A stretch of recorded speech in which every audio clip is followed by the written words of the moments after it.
Poste nas suas redes sociais hoje uma foto da Polícia Federal e todos vocês verem as críticas que a população faz. Os familiares de policiais federais questionando os policiais federais por que a Polícia Federal está se tornando uma polícia de governo. Está aqui, ó, uma publicação da revista Oeste. Delegados da Polícia Federal criticam o governo Lula por cortes no orçamento. Leia os comentários. Mas antes, dá uma olhada nessa tela aqui, olha só o quanto a gente faturou com apenas uma notícia que a gente destacou aqui do Pablo Marçal. Se você quiser entender como fazer isso, né, ganhar dinheiro destacando as notícias aqui, repercutindo na internet, pode ser do Pablo Marçal, do seu time do coração, da seleção brasileira, fofoca, o que for, link na descrição para você. Estou deputado federal, mas sou agente da Polícia Federal com muito orgulho. Eu sou da época onde a Polícia Federal não perseguia ninguém. A Polícia Federal hoje, ela não é mais uma polícia de Estado. A Polícia Federal ao qual eu pertenci não era de direita, não era de esquerda, não era de centro. A Polícia Federal sempre nos fez acreditar que a lei era para todos. Mas, infelizmente, hoje, nós não vivemos essa realidade no Brasil por conta da cúpula da Polícia Federal e de meia dúzia de delegados. Eu não sei mais quem é o chefe da Polícia Federal, se é o ministro da Justiça ou o ministro Alexandre de Moraes. Eu gostaria de tirar essa dúvida com Vossa Excelência. Ministro, o senhor disse que está inconformado com as convocações. É só a cúpula da Polícia Federal parar de perseguir idosas, cabeleireiras, manicures, padres, parlamentares de direito como o deputado Marcel Van Hatten, eu, Cabo Gilberto e tantos outros. Parar de perseguir menores de idade, como a Mariana, filha do jornalista Oswaldo Eustáquio. Nós não vivemos mais numa harmonia entre poderes, que Vossa Excelência disse, nós não vivemos. Uma única pessoa, o ministro Alexandre de Moraes, manda e desmanda no nosso país. Os deputados do PT, o senhor falou do artigo 53, os deputados do PT sempre xingaram, ofenderam o presidente Jair Bolsonaro. E era considerado imunidade parlamentar. Quando hoje nós temos deputados de direita aqui levantando a sua voz, não é mais imunidade parlamentar. O que eu vejo como policial? Os deputados de esquerda podem tudo, podem roubar, podem até ser pegos com dinheiro na cueca e são liberados. Agora é crime criticar um delegado da Polícia Federal. Temos que responder um inquérito policial. Então a gente não vive mais naquela Polícia Federal que eu vivia. E provo para o senhor. Poste nas suas redes sociais hoje uma foto da Polícia Federal e todos vocês verem as críticas que a população faz. Os familiares de policiais federais questionando os policiais federais por que a Polícia Federal está se tornando uma polícia de governo. Está aqui, ó, uma publicação da revista Oeste. Delegados da Polícia Federal criticam o governo Lula por cortes no orçamento. Leia os comentários. Acho justo, afinal, o serviço virou muito mais leve. A Polícia Federal mudou de prender bandidos e organizações criminosas para perseguir idosas, trabalhadores, cabeleireiros, parlamentares. Outro, PF ou PX? Polícia Federal ou Polícia do Xandão? E assim vai.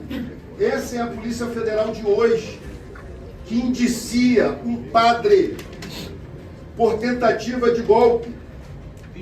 Que golpe? Orando o Pai Nosso com crucifixo. Eu gostaria de saber por que a Polícia Federal indiciou um padre por tentativa de golpe. Com crucifixo? Como um padre vai dar um golpe de Estado? Então essa é a Polícia Federal de hoje. E eu gostaria aqui de ir para minhas perguntas. A Polícia Federal fez uma busca e apreensão na casa do jornalista Oswaldo Eustáquio para apreender um passaporte. E tinha uma menor de idade, de 16 anos, a Mariana, que teve revista íntima. Mas no Supremo Tribunal Federal, STF forma maioria para proibir revista íntima em presídio. Ou seja, revista íntima em presídio não vai poder. Mas revistar uma menina menor de idade, uma criança de 16 anos, pode. Gostaria de perguntar ao ministro se o senhor acha, dentro da Constituição, da legalidade, você fazer uma revista íntima para apreender um passaporte numa menor de idade chamada Mariana, filha do jornalista Oswaldo Stein. Minha segunda pergunta é sobre o inquérito contra o deputado Marcel Van Hatten, de delegados que não comunicaram o Conselho de Ética, não comunicaram o presidente da Câmara, já que a acusação é que o deputado tinha extrapolado a sua fala, não houve comunicação ao Conselho de Ética, nem ao presidente da Câmara, e abriram um inquérito policial. Me parece que é uma forma de tentar intimidar o deputado Marcel Van Hatten e o deputado Cabo Gilberto. Essa é a minha segunda pergunta. Minha terceira pergunta, eu já estou terminando.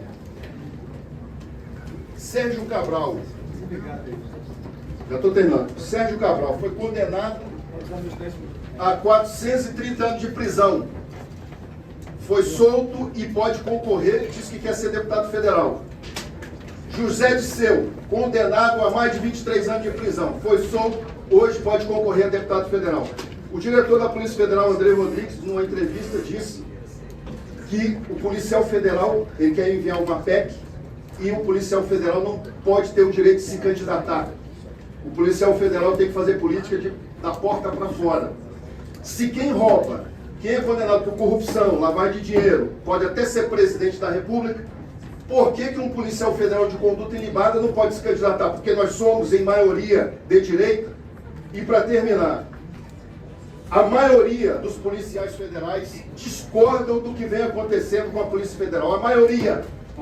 É uma cúpula ligada a Dilma Rousseff, Luiz Inácio Lula da Silva, que vem destruindo a imagem da Polícia Federal. Destruindo! É só pesquisar com o povo brasileiro. A Polícia Federal não é mais vista como era antigamente. Por quê? Porque fica perseguindo padre, cabeleireira. E o PCC, Comando Vermelho, acabou. Então, assim, minha indignação com o que vem acontecendo com a Polícia Federal, de certos delegados perseguirem parlamentares de direita, mas esquecerem do crime organizado. E volto a dizer, os deputados do PT podem tudo, inclusive andar com dinheiro na cueca. Muito obrigado, deputado. Vou conceder a palavra ao ministro responder e em seguida passaremos aos inscritos e lideranças. Senhor presidente, gosto muito de dialogar com o deputado delegado Paulo Vinícius. Ele é veemente, é firme, modéstia à parte, eu também sou. Então nós estamos assim num patamar equivalente, ele é sempre muito bem-vindo lá no Ministério, muito bem atendido, café quente, água gelada, e sempre chegamos, digamos assim, a um consenso, sempre que possível. Bom, o que eu quero dizer, primeiramente, quando eu disse que o Ministério é apolítico, isso não significa que ele não exercita, não desenvolve políticas públicas. E a política relativamente à posse e ao porte de armas é uma política pública. E cada governo tem a sua perspectiva relativamente a esta questão. O governo passado liberou amplamente o porte e a posse e o porte de armas. Este governo tem uma visão distinta. Ele entende que a circulação de armas no país precisa ser regulamentada, porque a arma é um instrumento letal, um instrumento que pode levar pessoas à morte. E há consenso entre os especialistas, o senhor tem as suas estatísticas, eu tenho as minhas, e o exemplo dos Estados Unidos, com todo respeito, não é um dos mais esclarecedores, porque o que a gente vê na televisão, o número de atiradores em shoppings, em escolas, a mortandade que se faz no meio das ruas, em parques, é algo estarrecedor. Eu ousaria dizer que isso está vinculado ao número indiscriminado de armas em circulação naquele país, que é o berço da democracia, ou um dos berços da democracia.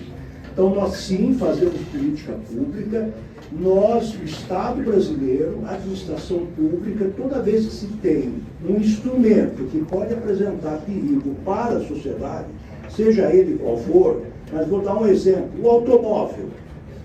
Quem quer dirigir um automóvel precisa ser habilitado. Ele passa por testes de natureza técnica, psicotécnica e muitas vezes entrevistas pessoais, motocicletas, aviões, todo mundo tem que ser habilitado. Então, quem usa uma arma, quem quer portar uma arma, ele precisa ser habilitado sim. ele tem que passar por testes técnicos, psicotécnicos, eventualmente entrevistas, ele tem que justificar. Imagina um médico cirurgião, neurocirurgião, ele quer uma arma para usar dentro da sala de operações, não faz sentido. A polícia tem a obrigação de examinar essas situações todas. A pessoa precisa de uma arma, ele lida com dinheiro, ele está ligado ao setor de segurança, ele terá o porte de arma, desde que dentro dos critérios que não são inventados, dos critérios legais e regulamentares que estão nos decretos e nas portarias. De maneira que eu quero dizer a Vossa Excelência, deputado Levinsky, que eu penso que é preciso, sim, termos uma política pública voltada ao controle de armas. O controle racional, proporcional, não é possível, como em todos os outros instrumentos que podem produzir mortes ou lesões corporais, o Estado precisa ter um certo controle. Com relação a Vossa Excelência, muito bem notou, com bastante atenção, a diferença de tratamento entre as PMs, cuja portaria foi editada, segundo a anotação que tenho do senhor aqui, maio de 2024, e depois a autorização para as armas para as polícias civis. Muito bem. Há uma diferença nesse caso. Em primeiro lugar, esta regulamentação das armas que são portadas pela Polícia Militar, seja da Polícia Militar, seja da ativa, seja da reserva, é competência do Exército. E a nossa Constituição estabelece, o senhor sabe disso, como estudioso da nossa Carta Magna, as polícias militares, Coronel Ulisses, são reserva do Exército.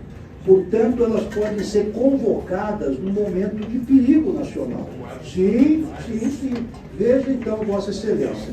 Possivelmente, eu sei que o senhor não concorda, mas essa é uma conclusão do Exército.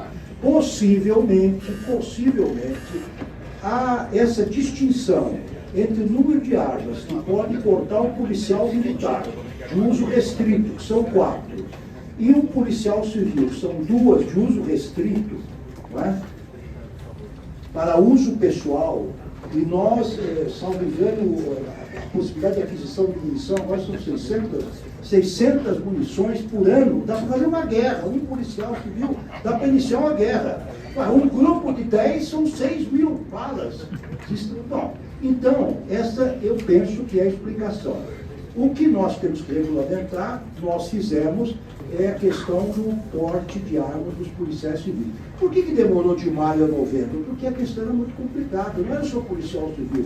Como eu disse aos senhores, membros do Ministério Público, juízes, membros da Receita Federal, enfim, outras forças de segurança, incluindo o Poder Legislativo.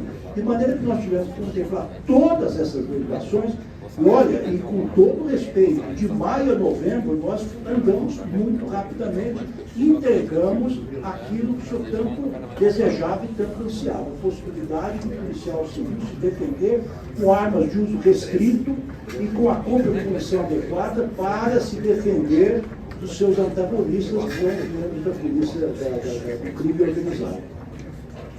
Temos aqui as questões agora formuladas pelo eminentíssimo deputado Gilvan da Federal. Não, antes disso, nós temos aqui Sargento Favor. Bom, primeiramente eu quero dizer que a PEC, como eu disse a Vossas Excelências, não trata dessas questões que Vossa Excelência levantou.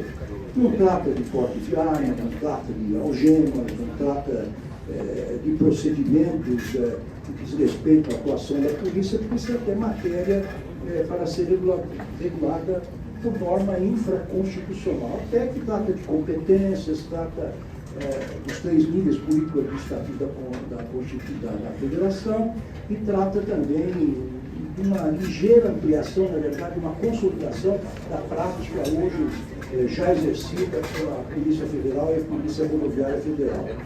A questão das algemas é uma questão complexa, realmente, o uso das algemas. Mas eu quero dizer que, eu mesmo me lembro que, quando estive no Supremo Tribunal Federal, esse assunto foi regulamentado a partir da súmula 11 da Suprema Corte. Ela estabelece as situações em que a algema pode ser utilizada legitimamente. Eu vou contar um caso curioso para a Vossa Excelência.